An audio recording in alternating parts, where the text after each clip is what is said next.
ചെയ്യും. കോട്ടയത്ത് അടിച്ചിറയിലുള്ള പരിത്രാണ ധ്യാന കേന്ദ്രം, അതിൻ്റെ തുടക്കം അച്ഛനായിരുന്നല്ലോ അതിൻ്റെ സ്ഥാപക ഡയറക്ടറൊക്കെ. ആ ധ്യാനകേന്ദ്രം തുടങ്ങാനുള്ള സാഹചര്യം എങ്ങനെയായിരുന്നു?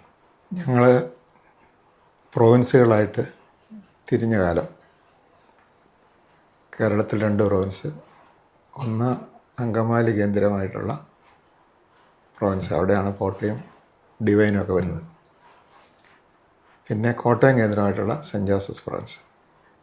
അന്ന് അച്ഛന്മാർ എവിടെയാണ് നിൽക്കേണ്ടതെന്നുള്ളത് ഓപ്റ്റ് ചെയ്തപ്പോൾ ഞാൻ കോട്ടയം കേന്ദ്രമായിട്ട് സെൻറ്റ് ജോസഫ് പ്രൊവിൻസിൽ ഓപ്റ്റ് ചെയ്തു. കാരണം എൻ്റെ വീട് അതിന് കീഴിലായതുകൊണ്ടാണ്. പക്ഷേ അവിടെ വേണമെങ്കിലും ആകാമായിരുന്നു. പക്ഷെ ഞാൻ നേരത്തെ പറഞ്ഞതുപോലെ കോട്ട ഡിവൈനിലെ സാഹചര്യത്തിൽ വ്യത്യസ്തമായി വന്ന് പ്രസംഗിക്കാനുള്ളതുകൊണ്ട് ഞാനിങ്ങോട്ട് പുതിയതൊന്ന് തിരഞ്ഞെടുത്തു. അതെ, അതൊരു കാരണമാണ്. കാരണം വേറെ ആരുമില്ല, അപ്പം എനിക്ക് എൻ്റേതായ രീതിയിൽ സ്വാതന്ത്ര്യത്തോടുകൂടി തുടങ്ങാമല്ലോ. അങ്ങനെ വരുമ്പോൾ ഇപ്പോൾ നമ്മുടെ ധ്യാനകേന്ദ്രം ഇരിക്കുന്ന, അടിച്ചിറ ധ്യാനകേന്ദ്രം ഇരിക്കുന്ന ആ പ്രദേശം ഒരു 3-4 ഏക്കർ സ്ഥലമുണ്ട്. അത് നമ്മൾ വാങ്ങിച്ചത് പ്രൊവിൻഷ്യൽ ഹൗസ് വെക്കണം എന്ന ഉദ്ദേശത്തോടുകൂടിയാണ്. അപ്പം നമ്മൾ കോട്ടയത്തേക്ക് വരികയാണ്. അപ്പോൾ കോട്ടയത്തേക്ക് വരുമ്പോൾ ആദ്യമായിട്ട് നമുക്കൊരു ആസ്ഥാന മന്ദിരമാണ് വേണ്ടത്. അങ്ങനെ പ്രൊവിൻഷ്യൽ ഹൗസ് വെക്കാനായിട്ട് ഉള്ളൊരു പ്ലാനോടുകൂടി അധികാരികളത് മേടിച്ചു. പക്ഷെ അത് കഴിഞ്ഞൊരു പൊതുസമ്മേളനം വന്നപ്പം ഞാൻ അവിടെ ഒരു അഭിപ്രായം പറഞ്ഞു. നമ്മളിപ്പം ശുശ്രൂഷകളിലാണ് നമ്മൾ മുന്നിട്ട് നിൽക്കുന്നത്. അപ്പോൾ ഈ പ്രൊവിൻസ് തുടങ്ങുമ്പോൾ ആദ്യമായിട്ട് വേണ്ടത് ഒരു വലിയ പ്രൊവിൻഷ്യൽ ഹൗസ് അല്ല, നമുക്കൊരു ശുശ്രൂഷ കേന്ദ്രമാണ് വേണ്ടത്. അതുകൊണ്ട് ഈ സ്ഥലവും ഈ സാഹചര്യവും പ്രൊവിൻഷ്യൽ ഹൗസിന് വേണ്ടി വേണ്ട, നമുക്ക് ശുശ്രൂഷ ഒരു ധ്യാനകേന്ദ്രം തുടങ്ങാം.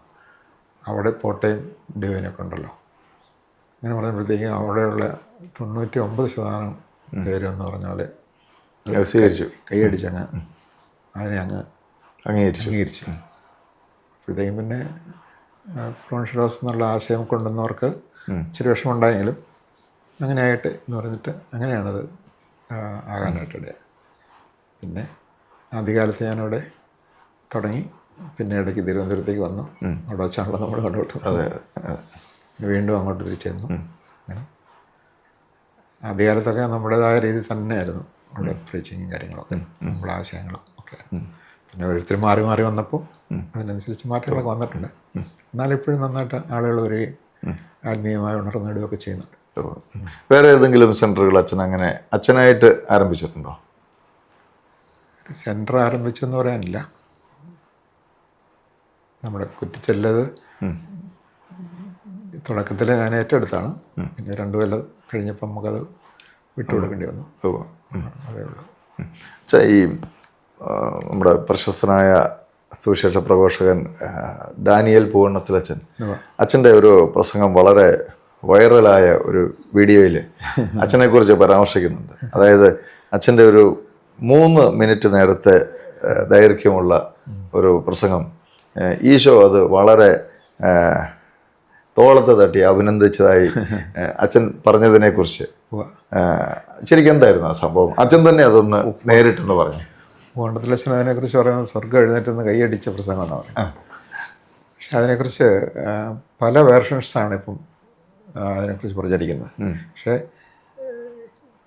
കൈമറിഞ്ഞ് പോകുമ്പോൾ ഉണ്ടാകുന്ന ഒരു മാറ്റം വരുമല്ലോ. അതുകൊണ്ട് അച്ഛൻ തന്നെ അതിൻ്റെ യാഥാർത്ഥ്യം എന്താണെന്നുള്ള യാഥാർത്ഥ്യം ഞാൻ പറയാം, വളരെ ചുരുക്കി പറയാം. അതായത് ഞാൻ 2012 സഹിയോൻ ധ്യാനകേന്ദ്രത്തിൽ ഒരു ധ്യാനം കൂടാനാണ് പോയി. പക്ഷേ ആ ധ്യാനകേന്ദ്രത്തിൽ ധ്യാനിപ്പിക്കാനും ഞാൻ പോയിട്ടുണ്ട്. അപ്പോൾ ഞാൻ ഒരു സിനിമയൊക്കെ പിടിച്ചതിൻ്റെ ക്ഷീണമൊക്കെ ഉണ്ടായിരുന്നു. വീണ്ടും ഈ വചനപ്രഘോഷണ രംഗത്തേക്ക് മടങ്ങി വരാനായിട്ടുള്ള ഒരു ആഗ്രഹം കൊണ്ടാണ് ഞാൻ ഈ ധ്യാനത്തിന് പോകുന്നത്. അങ്ങനെ അവിടെ ധ്യാനത്തിൻ്റെ ഭാഗമായ കൗൺസിലിങ്ങിന് ഞാൻ ഡയറക്ടേഴ്സിനോട് പറഞ്ഞു, നല്ല വരങ്ങളും ദാനങ്ങളൊക്കെ പ്രവർത്തിക്കുന്ന ഒരാളെ എനിക്ക് സഹായത്തിന് തരണം. അങ്ങനെ ഒരു സിസ്റ്ററിനെ എനിക്ക് സഹായത്തിന് തന്നു. ഞാൻ അവരോട് പറഞ്ഞു, എനിക്ക് ഇനിയും വചനം പ്രഘോഷിക്കാനുള്ള തീക്ഷ്ണത വേണം. അതുപോലെ തന്നെ ഈശോയ്ക്ക് ഇഷ്ടമില്ലാത്ത എന്തെങ്കിലും എന്നിൽ ഉണ്ടെങ്കിൽ അതൊന്ന് കണ്ടെത്തണം. അതിനൊക്കെ വരദാനങ്ങൾ ഉപയോഗിക്കണം എന്നൊക്കെ പറഞ്ഞ് അപ്പം നമുക്ക് സ്തുതിച്ചുകൊണ്ടിരിക്കുക അച്ഛാ എന്ന് പറഞ്ഞ് അവരെന്നെ അങ്ങനെ ഒരു നിർദ്ദേശം തന്നുകൊണ്ട് ഞാനും സ്തുതിച്ചുകൊണ്ടിരുന്നു, അവരും സ്തുതിച്ചുകൊണ്ടിരുന്നു. ഇങ്ങനെ സ്തുതിച്ചുകൊണ്ടിരിക്കുമ്പോൾ സ്നേഹത്തോടെ ആരോ പിന്നാലെ വന്ന് എന്നെ ചേർത്ത് പിടിക്കുന്നവരുള്ളൊരു ഫീലിംഗ് എനിക്കുണ്ടായി, ഒരു കുളിർമയുണ്ടായി. അത് ആ കുളിർമ ഉണ്ടായ സമയത്ത് തന്നെ സിസ്റ്റർ പറയുകയാണ്, ഞാനിപ്പോൾ ഒരു ദർശനം കാണുവാണ്. ഈശോ നല്ല എന്താ വസ്ത്രമൊക്കെ ധരിച്ച് അച്ഛൻ്റെ അടുത്ത് വന്ന് ചേർത്ത് പിടിക്കുന്നു. അച്ഛൻ നേരെ നോക്കി പുഞ്ചിരിക്കുന്നു.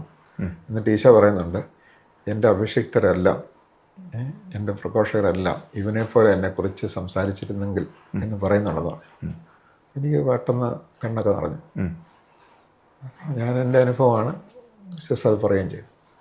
അപ്പോൾ ഞാനത് കഴിഞ്ഞ് ചോദിച്ചു, ഈശോ എന്നെ അപ്രീഷിയേറ്റ് ചെയ്യുന്ന എന്ത് പറഞ്ഞതിനെക്കുറിച്ചായിരിക്കും?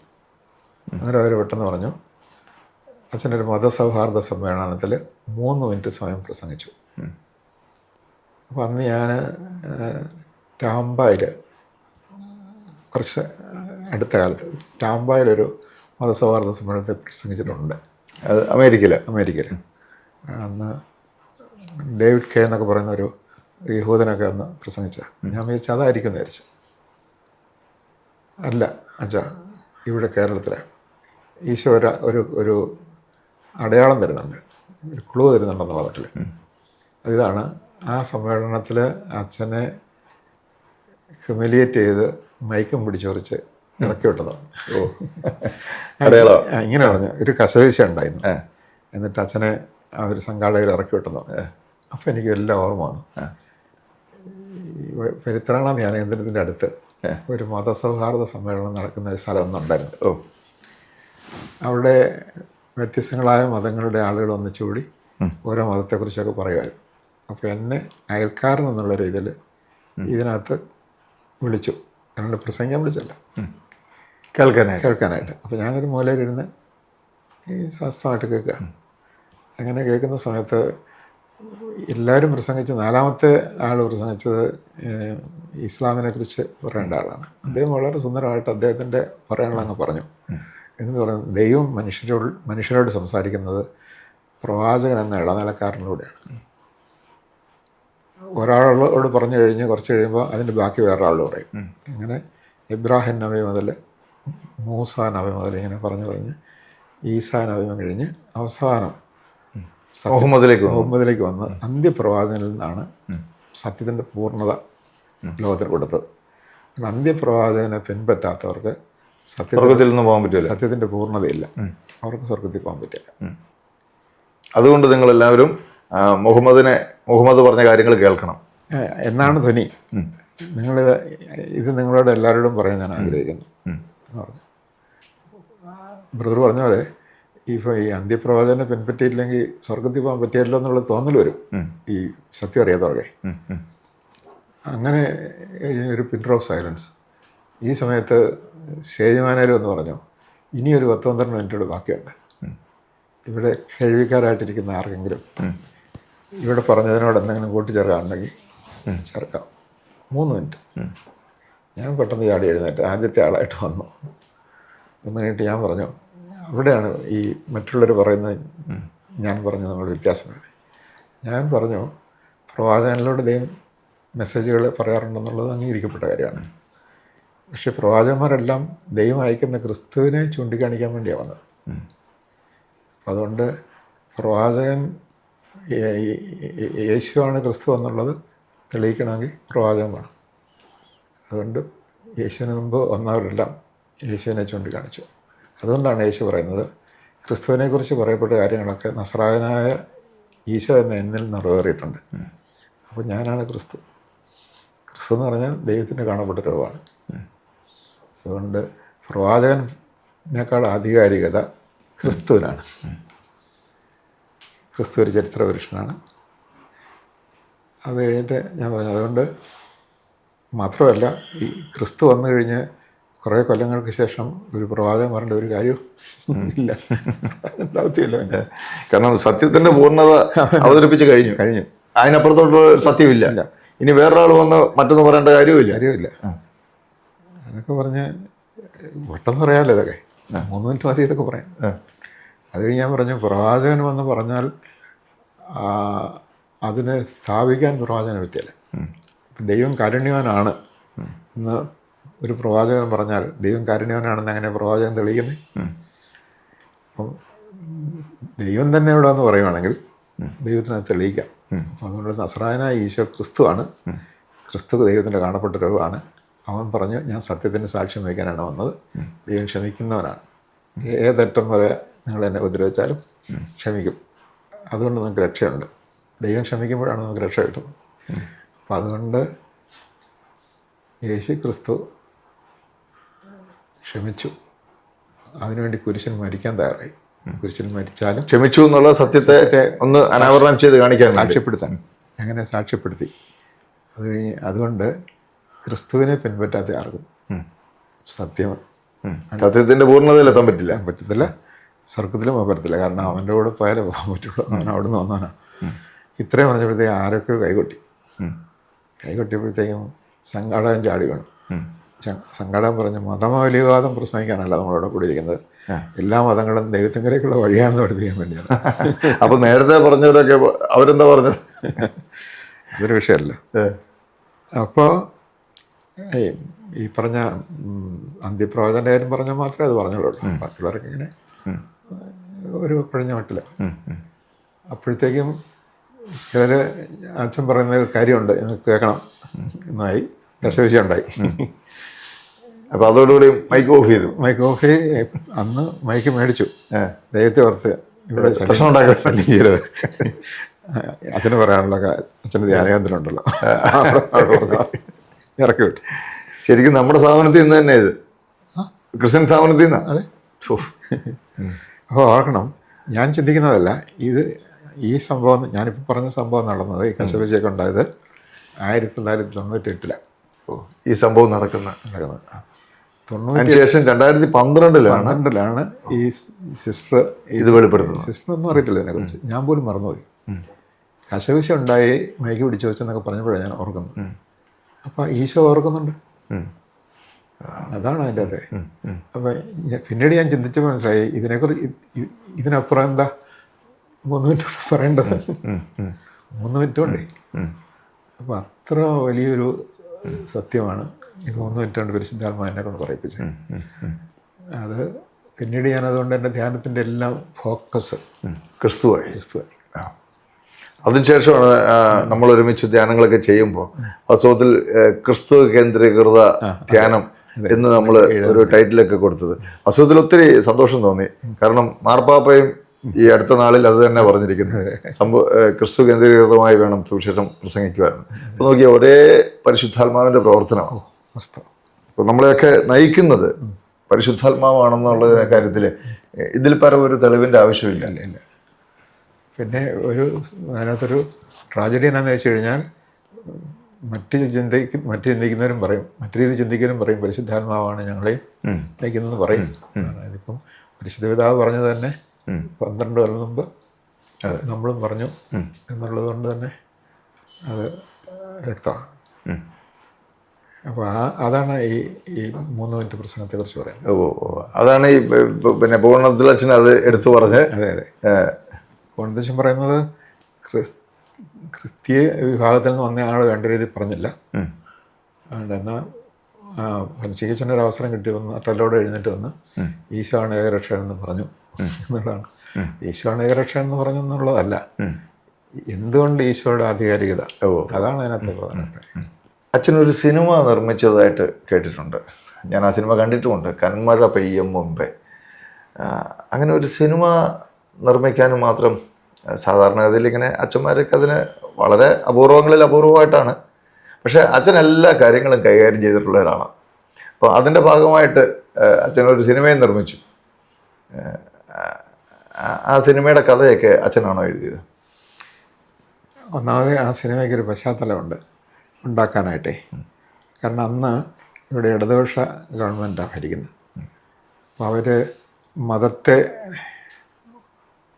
വളരെ നിസ്സാരമായിട്ട് കാണുകയും മതമില്ലാത്ത ഒരു ജീവിതമാണ് സ്വാതന്ത്ര്യം എന്നുള്ള രീതിയിൽ പ്രചരിപ്പിക്കുകയും ആ മതമില്ലാത്ത ജീവൻ എന്നുള്ള ആ പാഠപുസ്തകം ഒക്കെ വരികയൊക്കെ ചെയ്ത സമയം. അതെ, മതമില്ലാത്ത ജീവൻ എന്ന ഒരു പാഠപുസ്തകം, ഒരു ലെസൺ നമ്മുടെ MA ബേബി ആയിരുന്നു എൻ്റെ ഓർമ്മ.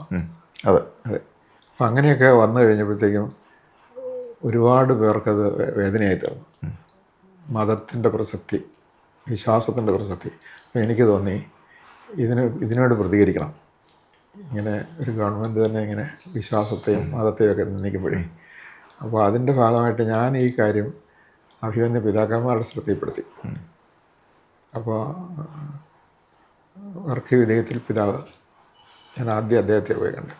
അദ്ദേഹം പറഞ്ഞു, അച്ഛാ പ്രതികരിക്കുന്നത് ഞാൻ അതിനെ സപ്പോർട്ട് ചെയ്യുന്നു. അപ്പം അങ്ങനെ ഞാൻ പോയി കണ്ട പിതാക്കന്മാരൊക്കെ അച്ഛൻ ഇതിനകത്ത് ഇറങ്ങിയാൽ നടക്കും. സിസ്റ്റേഴ്സ്, മറ്റ് ആത്മായ പ്രമുഖന്മാർ, ഇവരൊക്കെ ഞാൻ കണ്ടവരെല്ലാം എന്നോട് പറഞ്ഞു അച്ഛനകത്ത് നടക്കും, ഇതൊരു വിഷയമാണ്. അതുപോലെ തന്നെ യുവാക്കളെ വഴിതെറ്റിക്കുന്ന ഈ ഇടതുപക്ഷത്തിൻ്റെ ചില രീതികൾ, അതിനകത്ത് നാർക്കോട്ടിക് ഒക്കെ പറയുന്നുണ്ട്. ഇന്നത്തെ ഈ സമയത്ത് പോലും ആ സിനിമയ്ക്ക് പ്രസക്തിയാണ് അന്നത്തേക്കാൾ. ആ പശ്ചാത്തലത്തിലാണ് ഇങ്ങനെ ഇതിനുവേണ്ടി ഞാൻ ഇറങ്ങിത്തിരിക്കുന്നത്. അപ്പോൾ അങ്ങനെ ഇറങ്ങിത്തിരിച്ചു. ഒരു സിനിമ നിർമ്മിക്കുക എന്ന് പറഞ്ഞാൽ ഞാൻ വിചാരിച്ചതിനേക്കാളൊക്കെ അപ്പുറം ഹാർഡ് വർക്കാണ്. പിന്നെ ശത്രുക്കൾ നമുക്ക് ഇത് നിർമ്മിച്ച് പൂർത്തിയാക്കരുതെന്ന് വിചാരിക്കുന്നവർ നമ്മുടെ കൂടെ തന്നെ വർക്ക് ചെയ്യുന്നുണ്ടായിരുന്നു. എല്ലായിടത്തും ആർട്ടിസ്റ്റുമാരുടെ എല്ലാ സംഘടനകളെല്ലാം ഇടതുപക്ഷ ചായമല്ലേ. അപ്പം അങ്ങനെയൊക്കെ ഉണ്ടായിരുന്നതുകൊണ്ട് ഒരുപാട് കഷ്ടപ്പെട്ടു. എന്നാലും പരിശുദ്ധാത്മാവ് നമ്മളെ ആശ്വസിപ്പിച്ച് സഹായിച്ച് പുറത്തിറക്കാനും തിയേറ്ററുകളിൽ എത്തിക്കാനും പറ്റിയില്ലേ. അതിനാവശ്യമായ സാമ്പത്തികമൊക്കെ എങ്ങനെയാണ് കണ്ടത്? സാമ്പത്തികമൊക്കെ ഓരോരുത്തർ നമുക്ക് സഹായിച്ചു, കോ പ്രൊഡ്യൂസേഴ്സായിട്ട് തന്നവരാണ് അധികവും. ചിലർ തിരിച്ചു കിട്ടിയാൽ തരുമല്ലോ ഇല്ലെന്ന് ചോദിച്ചു. തീർച്ചയായിട്ടും തിരിച്ചു കിട്ടിയ അവർക്കൊക്കെ തിരിച്ചു കൊടുക്കുകയും ചെയ്തു. ഈ തിയേറ്ററുകളിൽ ഒരു ലോങ് റണ്ണ് ഓടിയില്ല എന്നുള്ളത് അതിൻ്റെ ഒരു ന്യൂനതയായിരുന്നല്ലോ. അതെന്താ? അതിൻ്റെ കാരണം എന്ന് വെച്ചാൽ, അതായത് ഒരു ഉദാഹരണം പറഞ്ഞാൽ മനസ്സിലാകും. ഇത് ഒരിക്കലും ഓടരുതെന്ന് ആഗ്രഹിക്കുന്ന ഒരു കൃത്യശക്തി പ്രവർത്തിക്കുന്നുണ്ട്. ഉദാഹരണം പറഞ്ഞാൽ, ഡിസ്ട്രിബ്യൂഷന് വേണ്ടിയിട്ട് എടുത്തയാൾ, നല്ല ആത്മാർത്ഥത എടുത്ത ആളാണ്. പക്ഷെ അദ്ദേഹത്തിന് ഭീഷണി വന്നു, ഇതെടുക്കാൻ പാടില്ല. പക്ഷെ അവർ പറഞ്ഞ് എടുത്തില്ലേ, ചെയ്യാൻ പറ്റില്ല. അങ്ങനെ ഒരു കാര്യം ചെയ്യണം. റിലീസ് ചെയ്യുന്നെന്ന് പറയുന്ന ആ ഒരു ഡേറ്റ് ഉണ്ട്. ആ ഡേറ്റിൽ നമ്മുടെ പള്ളികളിലെ നമ്മുടെ പടം റിലീസ് ചെയ്യുന്ന തിയേറ്ററിൻ്റെ എല്ലാ സമീപത്തുള്ള പള്ളികളിലെല്ലാം നോട്ടീസെല്ലാം കൊടുത്ത്, അറിയിപ്പ് കൊടുത്ത്. പക്ഷെ തലേദിവസം രാത്രിയിൽ അവർ എന്നെ വിളിച്ച് പറഞ്ഞു, നാളെ റിലീസില്ലച്ചാ, വേറൊരു പടം നാളെ ചെയ്യേണ്ടതായിട്ട് വന്നു, അതുകൊണ്ട് അച്ഛൻ്റെ പടം ഒരാഴ്ചയ്ക്ക് തള്ളിയെന്ന് പറഞ്ഞു. എൻ്റെ പ്രയത്നം മുഴുവൻ പോയില്ലേ. മാത്രമല്ല, ഈ സിനിമ കാണാനായിട്ട് വണ്ടിയും പിടിച്ച് പിറ്റേ ദിവസം ചെന്നവർ എഡിപ്പരായിട്ട് വന്നില്ലേ. അങ്ങനെ 2 വട്ടം തന്നെ ഡേറ്റ് മാറ്റി. അത് കഴിഞ്ഞിട്ട് പിന്നെ പത്രത്തിൽ കൊടുക്കുമ്പോൾ നമ്മുടെ പടത്തിന് പകരം വേറൊരു പടത്തിൻ്റെ പേര് കൊടുക്കും. അങ്ങനെ എന്തെല്ലാം തരത്തിൽ നമ്മളെ കഷ്ടപ്പെടുത്തി പറയാം. അപ്പം അങ്ങനെയെല്ലാം വന്നുകൊണ്ട് ഞാൻ തന്നെ അവസാനം എന്തെങ്കിലും ആട്ടെ എന്ന് വിചാരിച്ച് അങ്ങ് വിട്ടു. അതുകൊണ്ട് നമ്മൾ അത്രയും ശത്രുക്കളുണ്ടായിരുന്നു നമുക്ക്.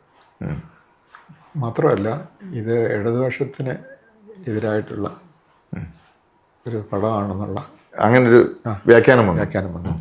പിന്നെ അവരെല്ലാം സംഘടിച്ചില്ലേ. അങ്ങനെ വന്നുകൊണ്ട് അധികം ഓടിയില്ല. എന്നാലും തമ്പുരാൻ നമ്മളെ രക്ഷിച്ചു. കാരണം പണം വേണമെന്ന് നിർബന്ധം പറഞ്ഞവർക്കൊക്കെ കൊടുക്കാൻ സാധിച്ചു. കിട്ടിയാൽ തരണം എന്ന് പറഞ്ഞവർക്ക് അതിനനുസരിച്ച് കൊടുത്തു. അങ്ങനെയൊക്കെ വേണ്ടെന്ന് പറഞ്ഞവരുണ്ട്.